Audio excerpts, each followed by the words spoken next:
Today we are going to discuss some important question based upon LPP. Although every question is important in this chapter because question आपको exam में straight away इस chapter से direct NCERT से ही आ जाता है, but this question is little bit different. See how आपको 2 godowns given है A and B, जिनकी grain capacity आपकी है 100 quintals and 50 quintals respectively, and they are supplying ration to 3 shops D, E and F, whose requirements are 60, 50 and 40 respectively. The cost of transportation is given in this table and हमें क्या करना है, how would the supply be transported in order to the transportation cost is minimum. आपको इस तरह से supply करना है कि जो ट्रांसपोर्टेशन कॉस्ट है वो आपको मिनिमम आए.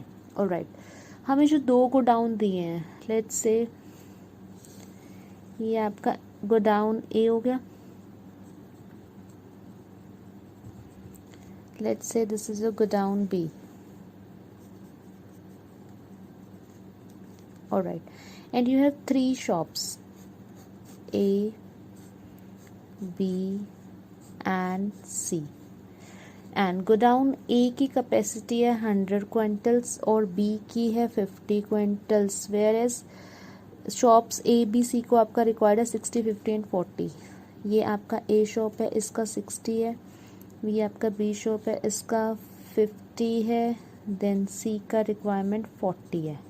ऑलराइट, सो आपको कितने कितने क्वांटल सप्लाई करें कि उससे जो आपका कॉस्ट है वो मिनिमम आए, एंड शॉप्स की रिक्वायरमेंट भी आपको गिवन है. तो आप कैसे करना है इसको, I have labeled wrong. This is D, E and F. So this is D, this is shop E and this is shop F. Okay.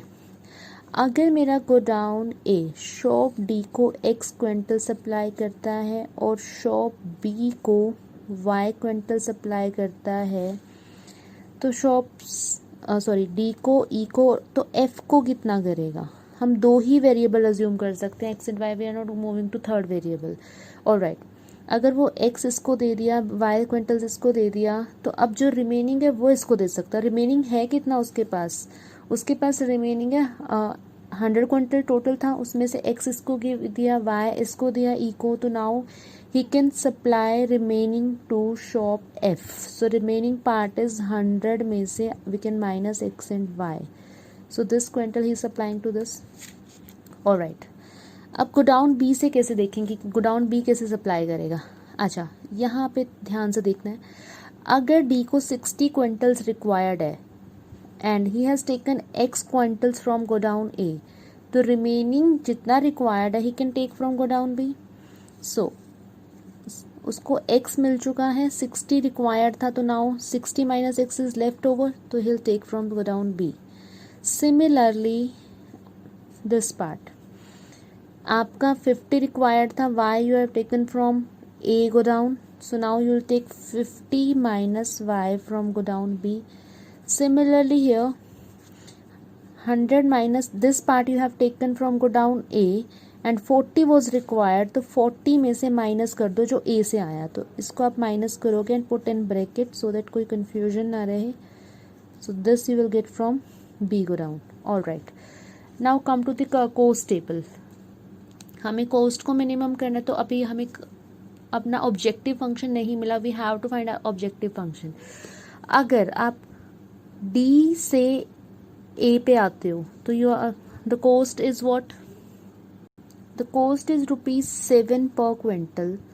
जब आप डी से ए को सप्लाई करते हो या ए से डी जा रहे हो, when you are supplying from A to D या डी टू ए, तो आपकी जो कॉस्ट लग रही है वो ₹7 लग रही है. जो कॉस्ट इसको है ए और डी के बीच में कितना है, 7 है cost. Now E to A, E is where, this is E to A cost is 6, you'll write 6 here, and then F to A is 2.50, this cost is 2.50. Similarly 4 to 3, this cost is per quintal. So my objective function would be what, आपने ये सारी cost को multiply कर देना क्वांटल्स जितना भी आप grain supply कर रहे हो. तो 7 इंटू एक्स, फिर 6 इंटू वाई, यहाँ पे हो जाएगा 2.50 into 100 minus x minus y, then this into this. So I can multiply this into this, this into this into this and add them all with them. This in ये आपने तीनों ये add करने, तीनों ये मल्टीप्लाई करके add करने, तो that will give you the objective function जिसको हमें मिनिमम करना है. So when you simplify this, you'll get 2.50 of x, 1.50 y and then 410. ये आपका ऑब्जेक्टिव फंक्शन आ गया. Now we have to make the constraints. इस क्वेश्चन में बस एक ही बात अच्छी है, वैसे तो बहुत अच्छा क्वेश्चन है, कि आपको कंस्ट्रेंट्स के बारे में ज़्यादा थॉट देने की ज़रूरत नहीं है, क्योंकि क्वांटिटी है कैन नेवर बी नेगेटिव, तो सभी क्वांटिटीज़ को ग्रेटर देन 0 ले लो. So I can take x greater than equal to 0 first constraint, then y greater than equal to 0 second constraint, then 100 minus x minus y greater than equal to 0 आपका third. हाँ, make sure coast से आप multiply नहीं करोगे, coast से आपका objective function बनता है. फॉर कंस्ट्रेंट आपने सिर्फ ये इक्वेशंस को ही ग्रेटर देन इक्वल टू 0 करना है. And then 60 minus x greater than equal to 0, 50 minus y greater than equal to 0. Then यहाँ पे आपका ये वाला पार्ट था, ये आपका क्या था, दिस वॉज 40 माइनस दिस, तो it was x plus y minus 60 greater than equal to 0. So these are your 6 constraints, 4th, 5th and 6th. Okay, now we have to plot all these equation to get minimum value. So इसको आप क्या लिखोगे, x plus y less than equal to 100, ये आपका third फिर से आ गया. And एक ये वाला पार्ट हमें थोड़ा ठीक करना है. यहाँ से क्या आएगा आपका, x इधर शिफ्ट हुआ तो less than equal to 60. Similarly, y less than equal to 50 and x plus y greater than equal to 60. So these all are the constraints. This one, this one, this one and this one, and rest is as it is. So we have to plot all these 6 lines to get the answer. Now let's plot these 6 lines, make them equal to 0. Oh sorry, make them equal to जो भी आपको given है, greater than 0, या meaning by inequality आपको remove करनी है. सो एक 0 line you can plot simply, ये 4 लाइन तो आप सिंपली प्लॉट कर लोगे. For this you need at least 2 points. तो आपने क्या किया, x plus y is equals to 100 है first line. So this is x plus y is equals to 100. So if I take x let's say 50 ले लिया हमने, और वाई भी लेट्स से हम 50 ले लेते, सॉरी एक्स 50 लिया तो वाई 50 आ गया. And then let's take x 40, उसके corresponding आपका y आता है 60. Now another line is what, x plus y is equals to 60. X plus y, if x plus y is equals to 60, so if x plus y is equals to 60, let's take the points x, y. You can take any point, random points. तो 20, 40. सबसे best तरीका वैसे है कि अगर आप direct इनका पहले पॉइंट ऑफ इंटरसेक्शन निकालो, दोनों का जो भी पॉइंट ऑफ इंटरसेक्शन आएगा वो तो फॉर श्योर एक पॉइंट दोनों में कॉमन हो ही जाएगा. उसके बाद कोई भी एक रैंडम पॉइंट ले सकते हो, बट मैं थोड़ा डिफरेंट कर रही हूँ. Alright, so let's plot these. So when you plot these lines you get graph, this graph. Okay, see how x0 is my this line, y0 is this line, this is what x60, this is y50, and these two lines are this. So this is my first line, x plus y is equals to 100, and this is x plus y is equals to 60 line. और एक बात, axis पे देख सकते हो आप कहाँ cut करेगा, एक बार x को 0 कर दो, एक बार y को 0 कर दो, तो इस इक्वेशन में जब आप x और y को 0 करते हो तो कॉरस्पॉन्डिंग 60 60 आ जाता है. सिमिलरली इस वाली लाइन में 100 100 आएगा, जब x 0 किया y 100, जब y 0 किया तो x 100, वो आपको पता चल जाता है. Now how to shade the required area. So x greater than equal to 0, यानी कि इस लाइन के आपको पॉजिटिव साइड जाना है, इसके भी अबव जाना है. And then this line is what, x plus y less than equal to 100, x plus y 100, इसके बिलो जाना है आपको. तो यहाँ पे आप एरो लगा सकते हो, अभी शेड नहीं करना, make an put an arrow. Alright, next line was x plus y greater than equal to 60, यानी कि इस लाइन के आपको ऊपर जाना है. एंड देन y50 वाली लाइन क्या थी आपकी, लेस देन 50, तो इस 50 वाली लाइन के भी आपको बिलो जाना है. And what about the another line, that 60 वाला part less than equal to 60, तो आपको लेफ्ट साइड मूव करना है. तो इन सभी को देखो तो आप ये वाला एरिया आप शेड करोगे according to arrows. So my corner points are what, this point and then ये एग्जैक्टली आपका 60 है, मेरा ठीक नहीं बना थोड़ा. This point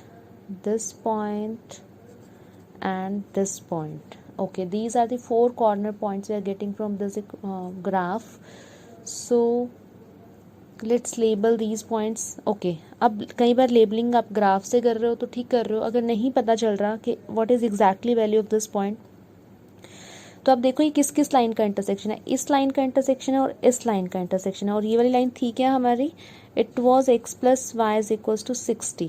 okay, x plus y is equals to 60 और y इज इक्वल्स टू 50 का इंटरसेक्शन. y को अगर आप 50 पुट करो यहाँ पे तो x 10 आएगा आपके पास. तो ये पॉइंट आपका आया 10,50. Now I need this point. So this point is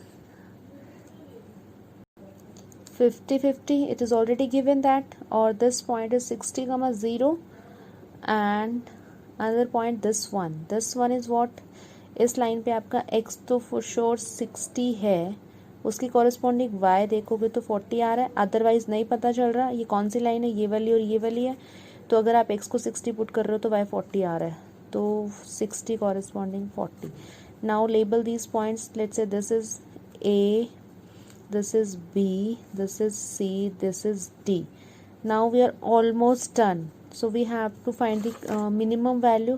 So my objective function was 2.5x plus 1.5y plus 410. Now first point I had A. A was 60, A was my 1050. Then B is 50. C is 60-40 and D is 60 and 0, I guess. Yeah, 60 and 0. Now put all these value, find the value, corresponding value of Z. So I'm just writing straight away. So when you put 1050 you get 510. When you put 50 you get 610. When you put 60-40 you get 620. And when you put 60-0 you get 560. So minimum value is this. So 510 is minimum value, जो जिस function को हमें minimise करना था. Sometime वो point भी पूछ लेते हैं, तो इस केस में आपका क्या होगा, आपका A यानी कि 1050 इज पॉइंट ऑफ मिनिमा, यानी कि 10 क्विंटल्स आपको X और 50 क्विंटल्स आपको Y कॉरेस्पॉन्डिंग आपको डिस्ट्रीब्यूट करने पड़ेंगे. क्वेश्चन में क्या आएगा, आप इसको थोड़ा सा आंसर को लिखोगे. Z की जो मिनिमम वैल्यू है वो 510 आ गई एट 10,50. तो आपने क्या किया, आप लिखोगे the amount of grains transported from A to D E F are 1050. ये तो 2 का ही पता चला. F को कितना हुआ, क्योंकि A के पास टोटल अवेलेबल था 100 क्विंटल, तो 1050 यहाँ पे आ गया, तो 40 बचा आपका 40 रिस्पेक्टिवली. नाउ अब हमारे पास ये DEF को आपने A से सप्लाई किया, तो D की रिक्वायरमेंट कितनी थी टोटल, D की रिक्वायरमेंट थी टोटल आई गेस 50. तो 50 रिक्वायरमेंट थी, तो 10 उसने यहाँ से ले लिया इसे. तो B से कितना आएगा, from B he will get 40 and इनकी रिक्वायरमेंट इतनी ही थी, तो 0 क्विंटल्स रिस्पेक्टिवली.